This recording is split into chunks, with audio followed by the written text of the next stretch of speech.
మండల్ కల్లెడ గ్రామంలో మన ఎంపీ గారు 5 లక్షల మహిళా సంఘ భవనానికి నిధులు ఇచ్చారు. దాని యొక్క ప్రారంభోత్సవం నిధుల కొరకు మనం ఈరోజు డాక్టర్ సంజయ్ కుమార్ గారి ఇన్ఛార్జ్ టీఆర్ఎస్ జగిత్యాల ఇన్ఛార్జ్ గారిని ప్రారంభోత్సవం చేసుకున్నాం. మన మహిళలకు అందరికీ ఈ యొక్క భవనం చాలా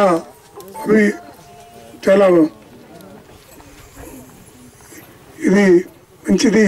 మన మహిళలు ఎక్కడైనా మీటింగ్ పెట్టుకోవాలంటే గ్రామ పంచాయతీగా వేరే చెట్టు కింద వేరే ఇళ్ళ పెట్టుకుంటున్నారు కనుక ఇది 3 నెలల్లో కంప్లీట్ చేసి ఇస్తామని ఈ సందర్భంగా తెలియజేస్తున్నాం. మహిళలకు చాలా మంచి సందర్భంగా నిర్వహిస్తున్నాం.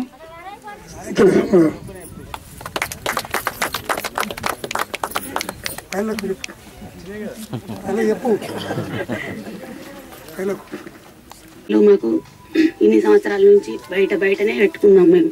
మీటింగ్ అయినా ఏదైనా కానీ ఇప్పుడు 5 లక్షలైనా ఎంతైనా మంచిదని పెద్ద భవనం కట్టియాలని సంజయ్ కుమార్ నిర్ణయించుకున్నారు. మహిళలందరికీ నమస్కారం. టీఆర్ఎస్ పార్టీ జగిత్యాల నియోజకవర్గ ఇన్ఛార్జ్ గారికి, అదేవిధంగా కల్లెడ గ్రామ సర్పంచ్ గారికి, అదేవిధంగా ఎంపీటీస్ గారికి మా హృదయపూర్వక నమస్కారాలు. మహిళా సంఘ భవన నిర్మాణానికి ఏ ప్రభుత్వాలు చేయని కృషిని టీఆర్ఎస్ ప్రభుత్వం చేస్తూ ప్రతి గ్రామంలో మహిళా సంఘ భవనాలు నిర్మించుకోవడానికి కృషి చేస్తున్నందుకు పార్టీ పక్షాన మేమందరం చాలా సంతోషిస్తున్నాం. అదేవిధంగా మహిళలు తమ సంఘం మీటింగ్ పెట్టుకోవాలంటే గ్రామంలో ఏదో చెట్టు కిందనో లేకపోతే విశాలంగా ఉన్న ప్లేస్లోనో పెట్టుకోవడం జరుగుతుందని భావించి గ్రహించిన టీఆర్ఎస్ పార్టీ ప్రభుత్వం మహిళా సంఘ భవనాలు ఉండాలని ఉద్దేశం కొద్దీ ఇలాంటి పనులు చేయడానికి ముందుకు వచ్చినందుకు మేము సంతోషిస్తూ ఈ అవకాశం కల్పించిన ప్రతి ఒక్కరికి ధన్యవాదాలు. జగిత్యాల నియోజకవర్గంలో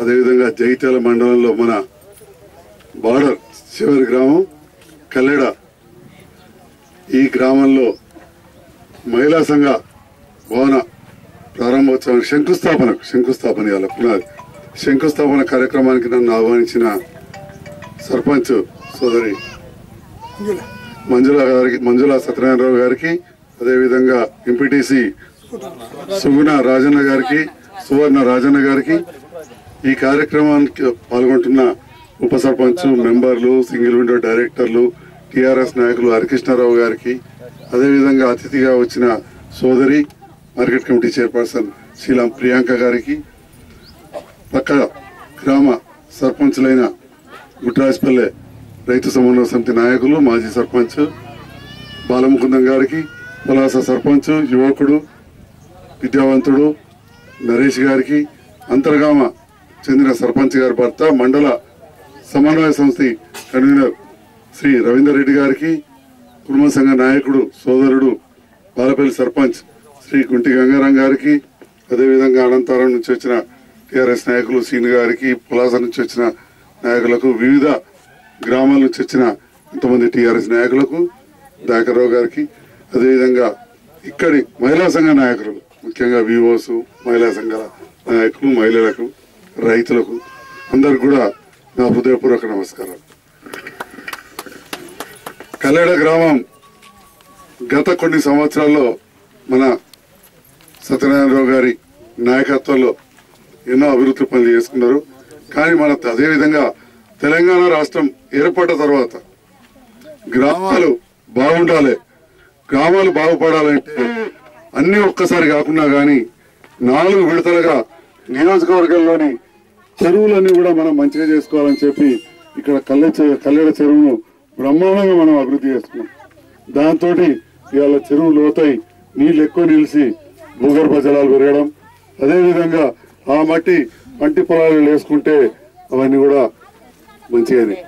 మరి ఈనాడు అదేవిధంగా పెన్షన్ల విషయానికి వస్తే మహిళలకు ప్రతి వాళ్ళకు కూడా ఇవాళ వికలాంగుల పెన్షన్లు, వితంతు పెన్షన్లు, బీడీ కార్మికుల పెన్షన్లు ఇవన్నీ కలిపితే నెలకు 800 మంది చొప్పున దాదాపు 8.5 లక్షల రూపాయలు ఈ గ్రామం కత్తున్నాయి.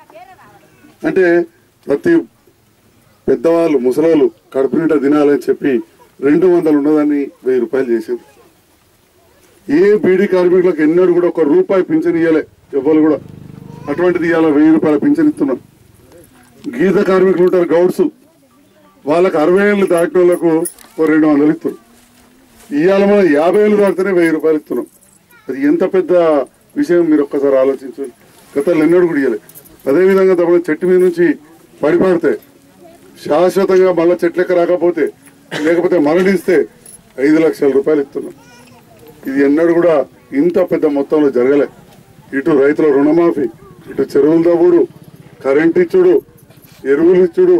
ఎరువులకు ఎవరైనా లైన్లో నిలబడుతురా? ఎందుకంటే లైన్లో నిలబడదు. నకిలీ విత్తనాలు వస్తున్నాయా? నకిలీ విత్తనాలు అమ్మితే జైల్లో పెడుతున్నారు. పీడీ యాక్ట్ మునుపటి లెక్క చిన్న ఫైనాన్సుడు కాదు. అందుకే నకిలీ విత్తనాల లొల్లి బంద్ అయింది. ఎక్కడైనా కూడా నమ్మితే మన మీద పీడీ యాక్ట్ పెట్టి జైల్లో ఇస్తుంది మన ముఖ్యమంత్రి కాదు. ఇట్లా ఇన్ని కార్యక్రమాలు మనం చేస్తా ఉన్నాం.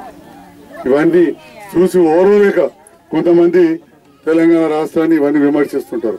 మరి మన రాంబాయ్ అక్క లాంటి వాళ్ళు ఎంతో మంది ఉద్యమాలు చేసి కేసీఆర్ గారి నాయకత్వంలో ఇవాళ తెలంగాణ సాధించుకున్నాం.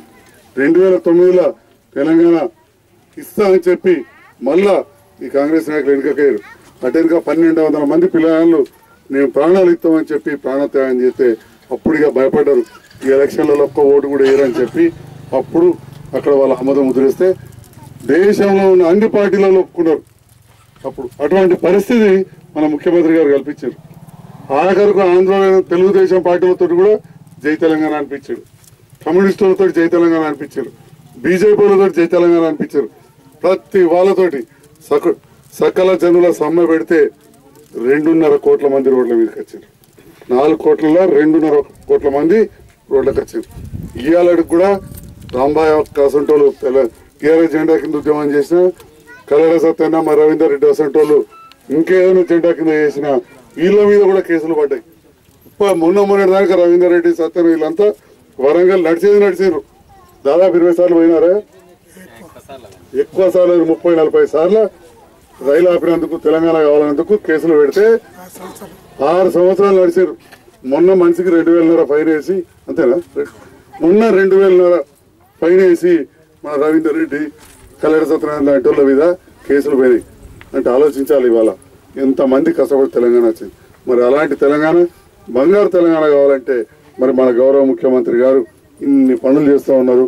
ఇంకా ముందు కూడా ఎన్నో చేసుకోవాల్సి ఉంది. ఇవాళ ఇక్కడ యాదవులకు గొర్రెలు వచ్చినాయి, చెర్లలో చేపలు ఎత్తున్నాం. ఇంకా ముందు మన తిప్పలపేట పోతే దళితులకు 8 మందికి 2 బర్రెల చొప్పున వచ్చినాయి. అక్కడ వాటికి ఒక దుడ్డకు బీమార్ అయితే మనుషులకు అంబులెన్స్ రాదు. ఇప్పుడు పశువుల కోసం కూడా సారు 1692 అని నంబర్ పెట్టి 1962 1962 1962 నంబర్ పెట్టి అంబులెన్స్ పెట్టారు. అది చూస్తే విచిత్రం అనిపించింది. లేడీ డాక్టర్ అమ్మ పోయి ఆ వ్యాన్లు వచ్చి దుడ్డకు సూర్యెత్తుంది. మరి ఇటువంటి కార్యక్రమాలు ఎన్నడన్నా జరిగినాయా అని అడుగుతా ఉన్నాం. ఇవాళ మహిళలకు గర్భవతి అయిందంటే ఆరోగ్యలక్ష్మి, బిడ్డ పుడితే సర్కార్ దవాఖానలో ఆపరేషన్ చేస్తే 12,000 రూపాయలు ఇస్తున్నారు. కేసీఆర్ కిట్ ఏదైతే మా పిల్లలు పుడితే ఏదైతే డ్రెస్ ఎత్తామో ఆ డ్రెస్, ఏవైతే పౌడర్లు ఎత్తామో అదే పౌడర్, ఏ సబ్బు పెడతామో అదే సబ్బు, ఏ దోమతలు ఎత్తామో అదైతే ఇంకా అంతకంటే మంచుకున్నాం. మనం కొనుక్కున్నాం తలకాయ దొరకట్లేదు. అంత బ్రహ్మాండంగా ఇస్తున్నాం మన ప్రభుత్వం. పిల్లలు మళ్ళీ పెద్ద కాగానే అంగన్వాడీలు సరిగా చూసుకోవాలని చెప్పి వాళ్ళకి 4,000 జీతం ఉన్నది, ఇలా 10,000 జీతం చేసాం. ఆయాలు ఉంటే 1,000 రూపాయల జీతం ఉన్నది 6,000 చేసాం. అటెనుక బళ్ళల్లో చదువుకోతే దొడ్డు బియ్యం కాదు, పిల్లలకు సన్న బియ్యం పెడుతున్నాం. సన్న బియ్యంతో పాటు ఆ టీచర్లకు కూడా మంచిగా ఉద్యోగ జీతభత్యాలు ఇచ్చింది ప్రభుత్వం. ఇవాళ హై స్కూల్కు మంచి ప్రైవేట్ స్కూళ్ళలో ఉన్నటువంటి బెంచ్లు ఇచ్చినాం. అదేవిధంగా హై స్కూళ్ళకు ప్రొజెక్టర్లు, బళ్ళల్లో డిజిటల్ పాఠాలు చెప్తున్నాం అని చెప్పి ప్రొజెక్టర్లు పెట్టి ప్రైవేట్ స్కూళ్ళకి తీసుకుపోతారు కదా, ఆ ప్రతి హై స్కూల్కు టీవీ ప్రొజెక్టర్ అంటే దాంట్లో చూస్తేనే పిల్లలకు అర్థం కావాలి, అవన్నీ ఇస్తా ఉన్నాం. ఈ రకంగా మళ్ళీ పెళ్లిడికి వచ్చిందనుకో, లగ్గం చేస్తే అంతకుముందు గరీబ్ గారికి పెళ్లి చేస్తామంటే 10,000 కొట్టకపో, 10 రూపాయలు ఇవ్వ, 10 రూపాయలు ఇవాళ 75,000 రూపాయలు మనం కళ్యాణ లక్ష్మి కింద ఇస్తా ఉన్నాం. 75,000 రూపాయలు ఎన్నడూ ఎవరు ఇవ్వలే. ఇవాళ అది ఇస్తే ఎన్నడూ 116 రూపాయలు ఇవ్వని వాళ్ళు బాగా మాట్లాడుతున్నారు. పెళ్లికడ ముందు ఇవ్వాలి, పెళ్ళానికి ఇస్తున్నాడు, ముందు ఇంకా అది పెంచబోతున్నాడని తెలుస్తా ఉంది.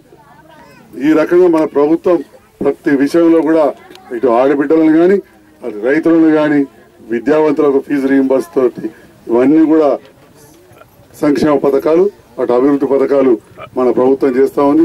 అలాంటి ప్రభుత్వం ఇదివరకు గతంలో లేదు. గతంలో వాళ్ళు ఏ గ్రామానికి 10 సంవత్సరాలు నిధులు ఇచ్చారో మనం అంతకంటే ఎక్కువ నిధులు ఈ 4 సంవత్సరాలు ఇవ్వబోతా ఉన్నాం. మిషన్ భగీరథ ద్వారా కొత్త కొత్త ట్యాంకులు పెట్టుకొని, పైప్ లైన్ వేసుకొని ఇంటింటికి మంచినీళ్లు కూడా ఇచ్చే కార్యక్రమం ముందు జరుగుతుంది. ట్యాంక్ ఇక్కడ పని కూడా ప్రారంభమైంది, లైన్లు కూడా ఇస్తారు. మరి ఇన్ని కార్యక్రమాలు చేస్తున్న ఈ ప్రభుత్వాన్ని, మీకోసం 6 నిమిషాలు శ్రమిస్తున్న మమ్మల్ని, ఈ ఉద్యమకారులను అందరినీ కూడా మీరు ఆశీర్వదించాలని కోరుతూ నన్ను ఆహ్వానించినందుకు అందరికీ ధన్యవాదాలు తెలియజేస్తున్నాను. జై హింద్, జై తెలంగాణ. కేసీఆర్ గారి నాయకత్వం, కేసీఆర్ గారి నాయకత్వం, ఎంపీ కవితక్క గారి నాయకత్వం.